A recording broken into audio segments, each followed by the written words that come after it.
Fala galerinha, tudo bem? Meu nome é Israel, nós estamos dando continuidade à segunda parte da questão da Bíblia como um fundamento da fé cristã. Estamos abordando aqui do ponto de vista do cristianismo mais voltado para o protestantismo, tá?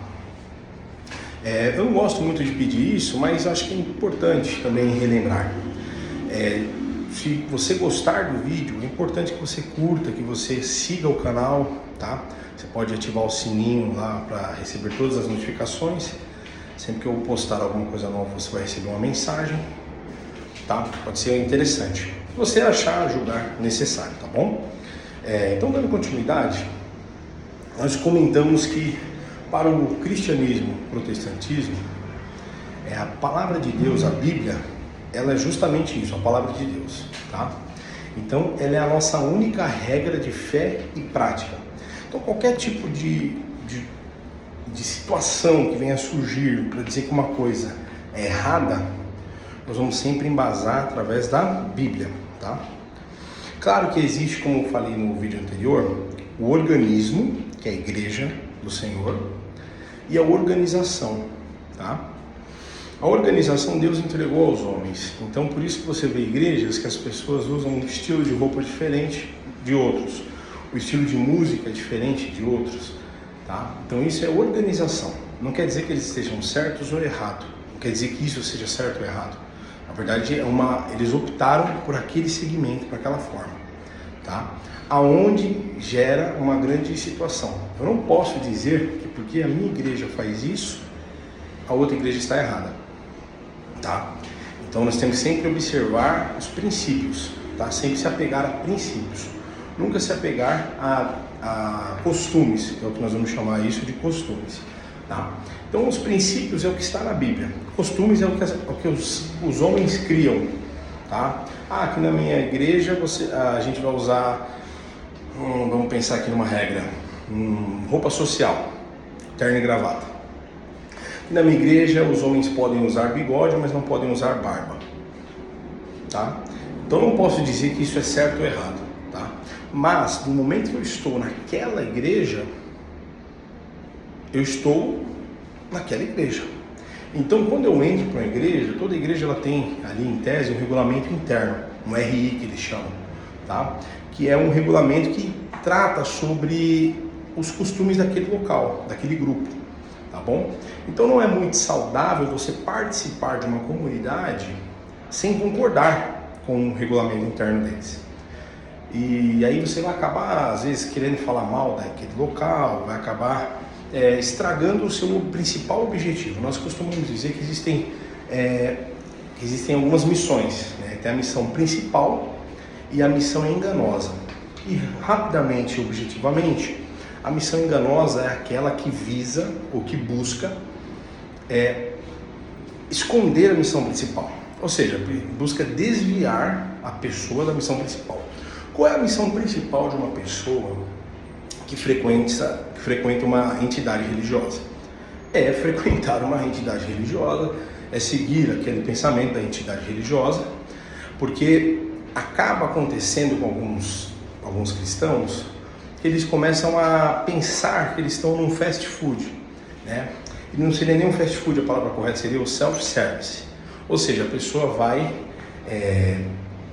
eu vou até esse local e eu pego o que é interessante para mim, o que não é interessante para mim eu deixo. Alto lá. Se você participa de uma instituição, de uma família, a Bíblia fala de comunhão. No momento que você come à mesa com eles, você faz parte daquilo. Não adianta você dizer que não faz. Tá? Você vai pegar os costumes deles, aí entra aquela coisa, eu concordo com esse costume? Eu acho bacana esse costume? Sim ou não? Eu concordo. Eu não concordo. Aí a próxima pergunta é, será que é necessário, muito importante, que eu discorde realmente disso, ou é algo que eu posso relevar? O relevar, entenda que não é falar mal para um terceiro, buscar outras pessoas que tenham o mesmo pensamento. Essa não é a ideia, tá?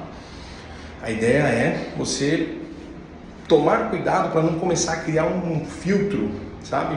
Querer passar tudo numa peneira, querer ser um fiscal na igreja, tá? Isso é uma grande falha. Essa é uma missão enganosa.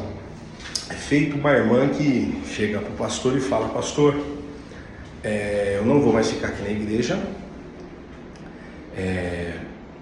e eu estou indo em busca da igreja perfeita. Aí o pastor falou: tá bom, irmão, vai com Deus, que a senhora seja muito feliz, mas eu vou pedir um favor para a senhora. Ela falou: qual é, pastor? Ele falou: quando você achar a igreja perfeita, por favor, não entre nela, porque a irmã não é perfeita. Ou seja, então a ideia aqui é: nós não somos perfeitos. Então por que nós buscamos perfeição dentro da igreja? Para que serve a igreja? Esse é um dos pontos que nós vamos também estudar aqui no nosso canal, tá? Qual é a função da igreja? E aí, quando nós entrarmos nisso, eu vou entrar mais a fundo nesse tema, tá? Então, nesse primeiro momento, o que nós precisamos pensar é: então eu preciso ter um livro de regra e que ele me traga essa questão da fé e da prática. Então, um livro de fé, de regra, de fé e prática, tá? É muito importante isso. A Bíblia é isso para nós. Então, a Bíblia ela é comparada, inclusive, à espada de um guerreiro. Ela é comparada à bússola de um viajante. Ela é comparada a um mapa de um viajante. Na própria Bíblia consta ela como sendo uma lanterna para um caminho escuro. É justamente isso que a Bíblia é. Ela pode ser também um alimento para uma pessoa que tem fome, tá? Porque a fome que nós estamos referindo aqui é uma fome espiritual, né? Uma fome que existe dentro de cada um de nós. Existe um vazio, essa frase foi dita, se não me engano, por Agostinho, no caso, e ele dizia o seguinte, inclusive foi repetida por Billy Graham também, e ele dizia o seguinte, que existe um vazio dentro do homem que é do tamanho de Deus. Então, se é do tamanho de Deus, eu preciso buscar a Deus para preencher esse vazio. E como eu busco a Deus para preencher esse vazio? É um grande ponto importante, né? Muitas pessoas preenchem esse vazio ou tentam preencher esse vazio com drogas, com várias coisas que são erradas, e isso não tampa completamente esse vazio, onde as pessoas sempre voltam e querem mais e precisam de mais e nunca tem uma saciedade, tá? A Bíblia, ela seja entendida como um manual, é uma coisa muito importante. Você para e pensa, o fabricante do seu celular diz que você não pode fazer o uso do carregador no seu celular de forma indevida, muitas vezes ao dia. Se carregou 1%, eu já vou colocar para carregar, vou viver com ele na tomada. Se eu fizer isso com o meu celular, com o notebook, qualquer situação de trabalho com bateria, o que ele vai fazer com esse aparelho? A gente vai chamar isso de vício da bateria. Vai viciar a bateria. Quando vicia a bateria, aquele aparelho não vive sem o carregador. Então, por que os homens, olhando agora do ponto de vista sociedade, humanidade, por que as pessoas, tudo bem, mestre? Por que as pessoas estão tão assim perdidas nesse aspecto, né? Tão assim viciadas, né? É justamente por isso, tá? É justamente por isso, porque as pessoas elas não estão olhando o manual. E qual é o manual? A Bíblia. A Bíblia é o nosso manual, tá? É o que nos direciona. Muito importante isso. Então, como eu falei também anteriormente, a Bíblia é dividida em dois momentos, né? O Antigo Testamento e o Novo Testamento, tá? E os dois são importantes, mas a aplicação prática para nós hoje, assim, objetiva, é o Novo Testamento, tá? Ela tem as coisas porque o Novo Testamento fala da graça. Nós também conversamos no vídeo anterior sobre as dispensações. Existem 7, nós estamos na 6ª. O Antigo Testamento trata da 5ª dispensação. E aí, nós estamos agora na dispensação da graça. Nós saímos da dispensação da lei. A lei ela serviu como um tutor, tá? Como uma babá. A Bíblia vai referir a lei como um aio, tá? Era uma pessoa que cuidava de uma criança até ela completar os 18 anos. Então, até ela completar uma idade, até ela atingir um patamar. Quando que nós atingimos esse patamar? Com a vinda de Jesus. A Bíblia diz que a lei ela tinha uma validade até a plenitude dos tempos. Quem trouxe a plenitude dos tempos? Jesus. Quando Jesus vem e traz a graça, tudo que está para trás da graça acaba perdendo a validade a partir daquele momento, tá? É igual uma lei ela está vigendo até hoje. Se entrar uma lei em vigor hoje, dizendo que revoga a lei anterior, ela deixa de servir para nós, tá? Então o que está valendo é a nova lei. Então a nova lei, entre aspas, seria a graça. A gente não se refere à graça como lei, tá? Porque já tem a lei de Moisés. Então nós nos referimos à graça. Que a graça nada mais nada menos é que favor imerecido, tá bom? Então o Antigo Testamento ele tem ali o Pentateuco, que nós chamamos ali, que é a famosa Torá para os judeus. São os 5 primeiros livros do Antigo Testamento, entre eles está Gênesis, tá? Até uma colinha aqui, ó, Gênesis, Êxodo, Levítico, Números e Deuteronômio, tá? Deuteronômio. Então trata ali, tem uma questão histórica ali, eles vão falar sobre a queda do homem, que é Gênesis, nós vamos entrar nisso também, sobre a necessidade do homem voltar a Deus. Uma promessa é feita que a semente da mulher pisaria a cabeça da serpente, que justamente a serpente seria então a vinda de Jesus realmente. Fala sobre a história de Israel, da aliança de Deus com Abraão, a gente vai ver tudo isso, tá? Mas então ele mostra a libertação do povo do Egito, indo para a terra prometida, que era Canaã, e ali apresenta também a lei de Moisés. Dentro do Antigo Testamento tem também os livros históricos, tá? São aqueles 39 livros. Então os 5 primeiros livros são esses que eu falei para vocês, são o Pentateuco, tá? São os 5 primeiros livros. Inclusive Penta significa 5 livros, tá? Então são os 5 primeiros livros da Bíblia. Os livros históricos, a gente vai ter aqui Josué, tá? Josué, Juízes, Ruth, 1º e 2º Samuel, 1º e 2º Reis, 1º e 2º Crônicas, Esdras, Neemias e Esther, tá? Que eles vão contar aí a história de Israel, dos seus reis e das guerras, exílio e restauração de Israel. Tá? Coisa muito importante para a gente pensar, tá? Então, ali, por que eu falo 1º Samuel, 1º Reis, 1º Crônicas? Porque eu estou me referindo a livros, tá? Mais para frente a gente vai ver a expressão 1ª aos Coríntios. Por quê? Ali nós estamos nos referindo a cartas. Então, quando eu me refiro a livro, é só um pequeno ajuste, tá? Não é nada assim, aquela coisa que eu falei para vocês, não vai ter o Enem no céu. Como é que eu me refiro a tal coisa? Não é nada disso, tá? A ideia aqui é só um pequeno ajuste mesmo. Então, me refiro aí dessa forma para falar questão de português também, tá? E depois nós vemos aqui os livros poéticos, tá? Que estão entre os 39 também. Poéticos de sabedoria. Então, os poéticos nós vamos ter Jó, Salmos, Provérbios, Eclesiastes e Cantares, tá? De Salomão. Cantares, eles oferecem ali, todos esses livros, eles oferecem essa questão da apresentação ali a Deus, né? Reflexões sobre a vida e de um relacionamento com Deus, né?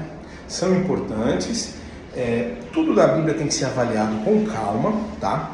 Nunca você pode pegar um texto isolado. O que é pegar um texto isolado? A Bíblia foi dividida lá nos séculos anteriores em capítulos, depois mais tarde em versículos, tá? Então capítulo é aquele número grande, versículo é um número pequeno. Então eu não posso me apegar a um versículo e tomar ele como regra para sempre, sem olhar o que? O contexto. Qual o contexto que ele foi aplicado? O que foi dito ali? Está contando uma história? Está trazendo uma orientação? O que esse capítulo, o que esse versículo está dizendo? Então, nós vamos aprender uma outra frase importante aqui. Texto sem contexto vira pretexto, tá? Para heresias. O que é uma heresia? Você vai ouvir esse termo muito.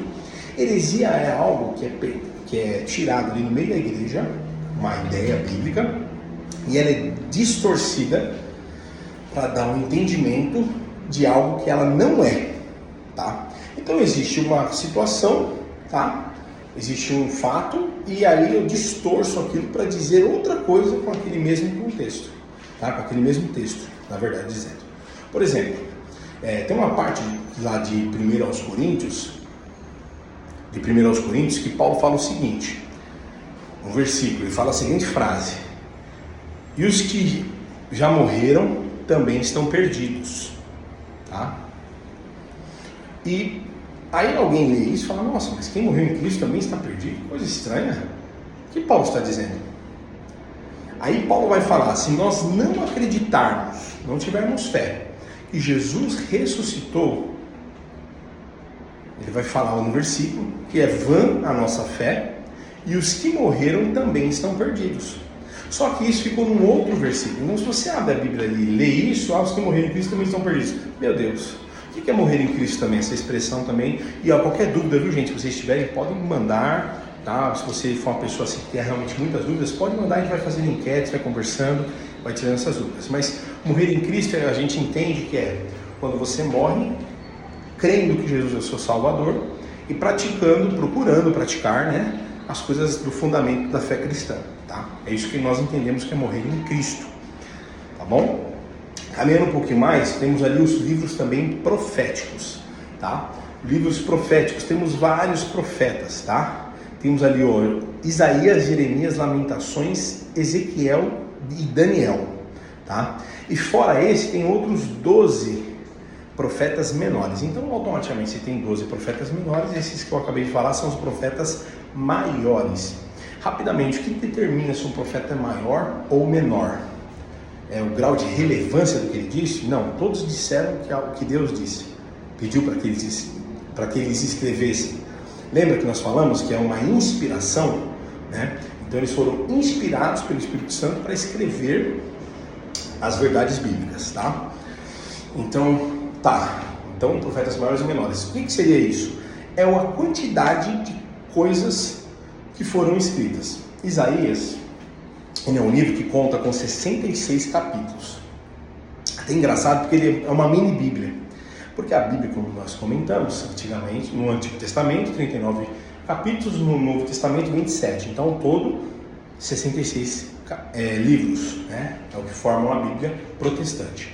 Então, Isaías, ele tem um livro que conta com 66 capítulos também, trata toda uma questão. Isaías tem um apelido, tá, gente? Um apelido de profeta messiânico. Por que profeta messiânico, rapidamente?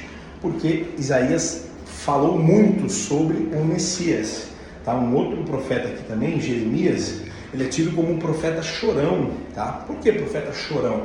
Porque ele é um profeta que lamentou muito por Israel. Inclusive, ele tem um livro, depois de Jeremias, ele tem um livro que consta ali as lamentações de Jeremias, tá? E isso fecha ali o Antigo Testamento.